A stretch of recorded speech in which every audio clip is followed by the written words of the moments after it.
Good morning, guys. Welcome to this Thursday, January 16th. And we have a little bit of continuation of yesterday's nice little squeeze to the upside or a rally to the upside, right up here to the 6015s. We talked about that for a while. This is where they went. And now they're backing off a bit. Not completely surprising since that's where resistance really starts kicking in. So before we get there, though, dig into it. Let's take a look at the news coming out. 8:30, we get jobless claims and retail sales. Both of them could potentially move the market. I think retail sales is probably the better one. Get a read of how the customer really is doing. We also get Philly Fed and import-export prices. So 8:30, jobless claims, retail sales, Philly Fed, import-export prices, all that stuff happening at 8:30. And at 10 o'clock, we get business inventories and housing market index coming out at 10. Nightcast report at 10:30, and that's about it. So announcement and thereafter. So 8:30 and 10 o'clock, we have news this morning. So diving into this, yesterday, employee or CPI reaction to the upside, a pretty good one at that. They held on to these gains, held above that 59 50 area. Yeah, the 50, they held above the mode, and they were all the way up here now in the overnight to the 6015. So strong close and continuation to the upside, and right now we're backing off a little bit going into today's session. So I'm just looking at this as I said yesterday, starting off range bound, looking for that early strength. If we may have gotten that may have already happened. We'll see. But I would not be surprised if in day session it runs up and tests the 6015s and potentially takes it higher, but at least it runs up here and tests that level again. Then we'll see. Remember, starting at 6015s up to that 35 to 40 area, good resistance and potentially, and I would be looking for short setups in this area for rotations back. Basically looking for the market to fail to take him out.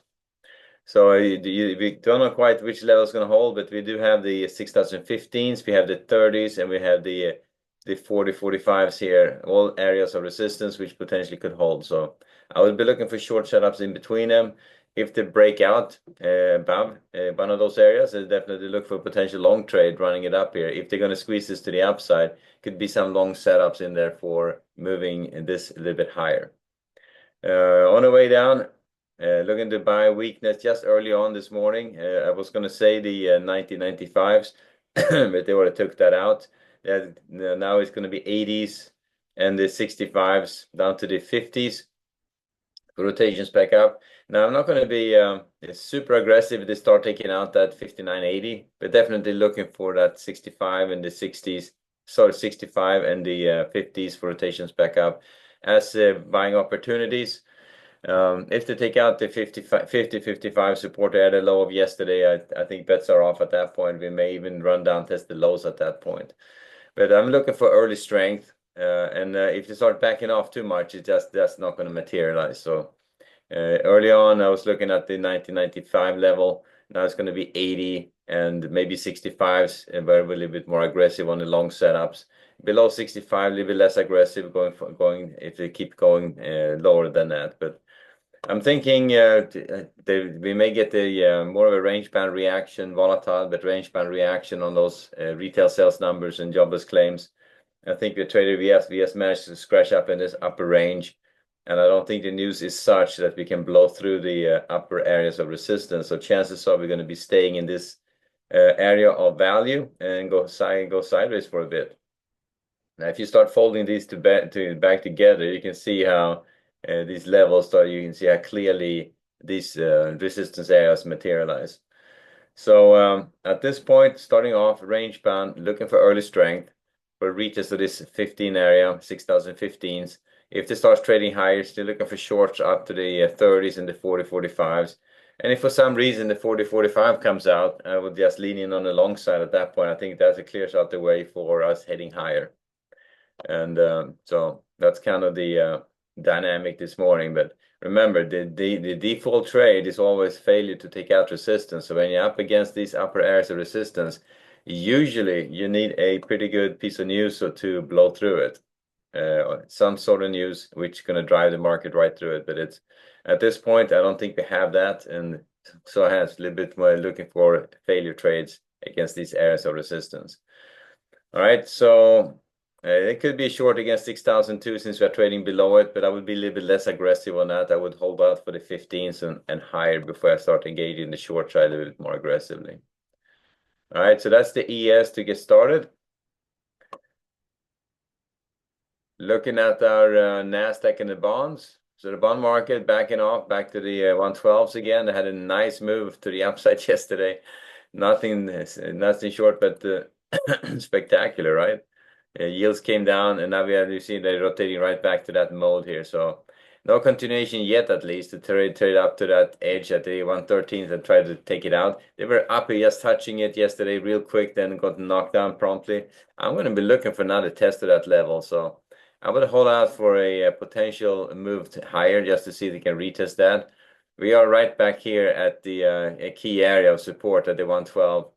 At that mode at 112, 4 to 5 right now. That's what they stalled it in the overnight. But they started retracing the single print, so that's not a great sign. So I'm looking for them to quickly get up above the 112.10.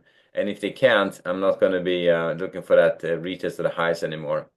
So I'm kind of in the middle of that spot right now where I'm, as I said yesterday, they take out that 112, 9 to 10 and start trading lower. They can retrace all the way back down here to the 11, 15, 16. So it's anyone's guess how far they're going to go with it. But we do have that little attractor at the 112.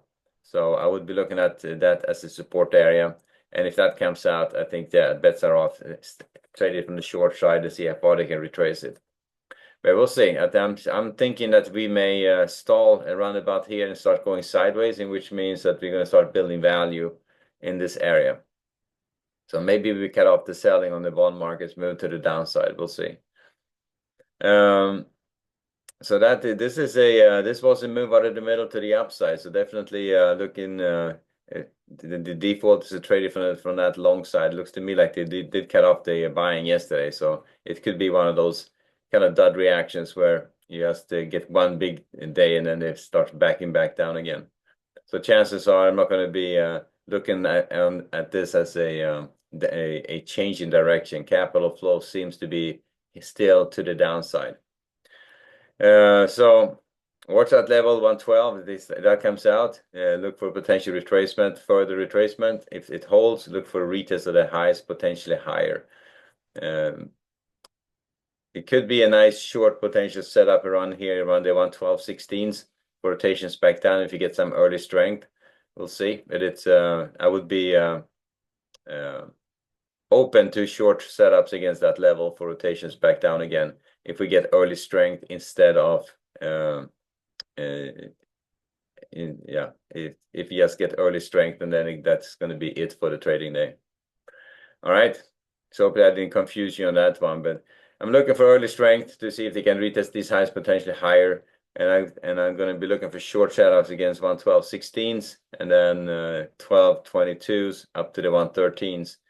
A little bit of caution since we do have a move out of the middle to the upside to contend with.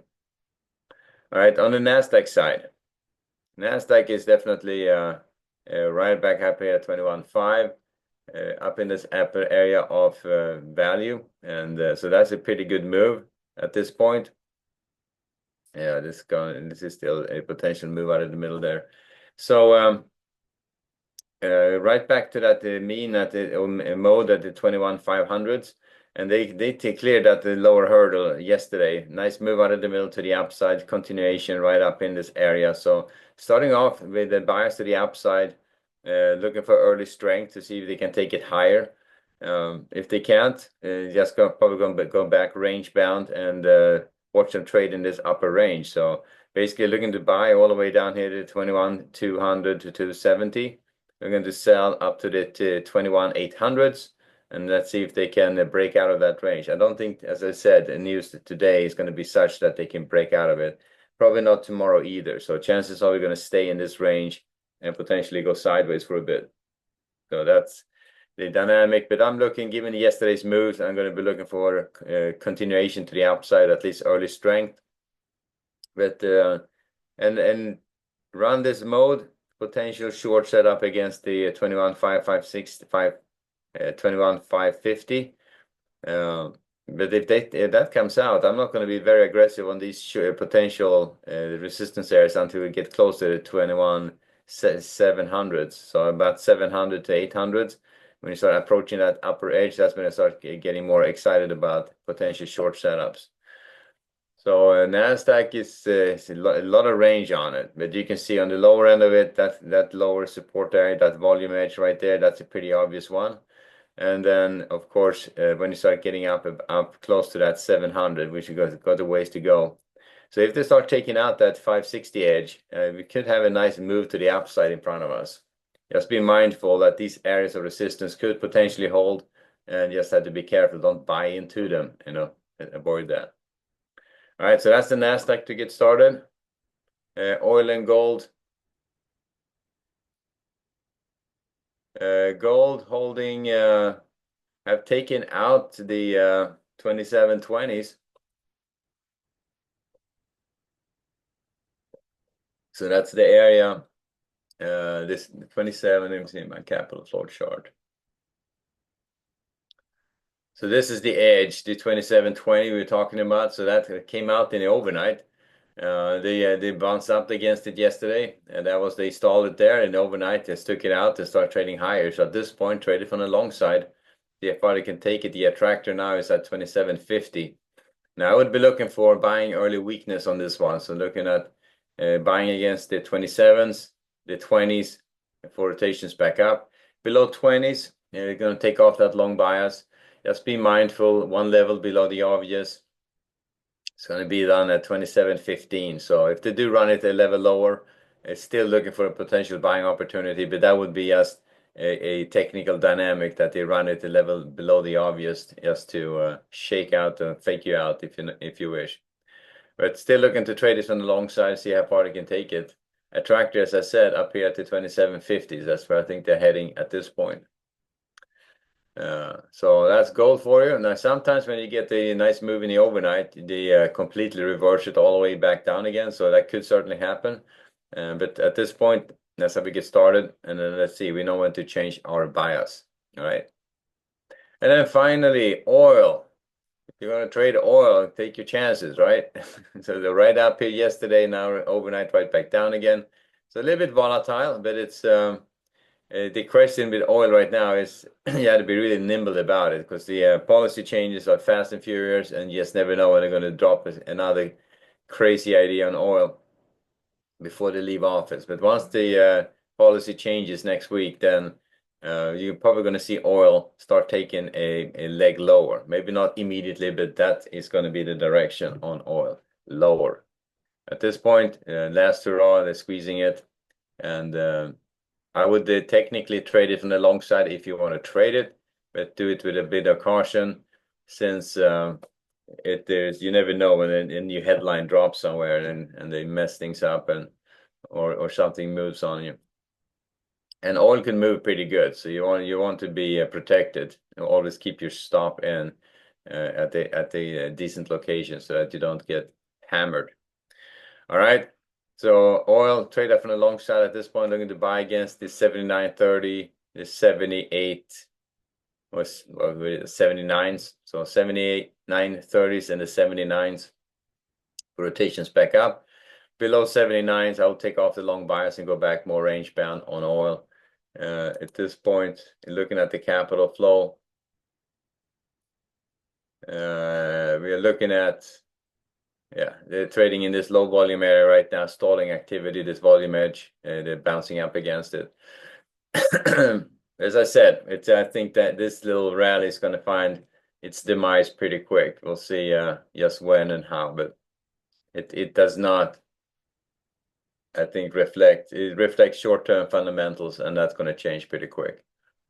So, but if you're going to trade it, do it on the long side still, and then that's kind of the dynamic, and just keep your head on a swivel, because that could change pretty quick as policies change and they drop something new. All right, so back to the ES, and kind of where we left it so far, holding above the session lows at the 59.80s, and let's see where they're going to go from here. So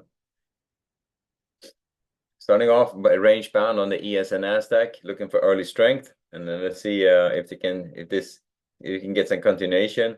They've been backing off pretty good in the overnight though, so we'll see how if we can get that early strength or not, or if it's already happened. That would be the other option. But we got news in about 9 minutes, so we'll see what happens after that, and then we know what to do. Alrighty, guys. So good trading. I'll see you back at 11:30 for the next update. Alrighty, guys. Later.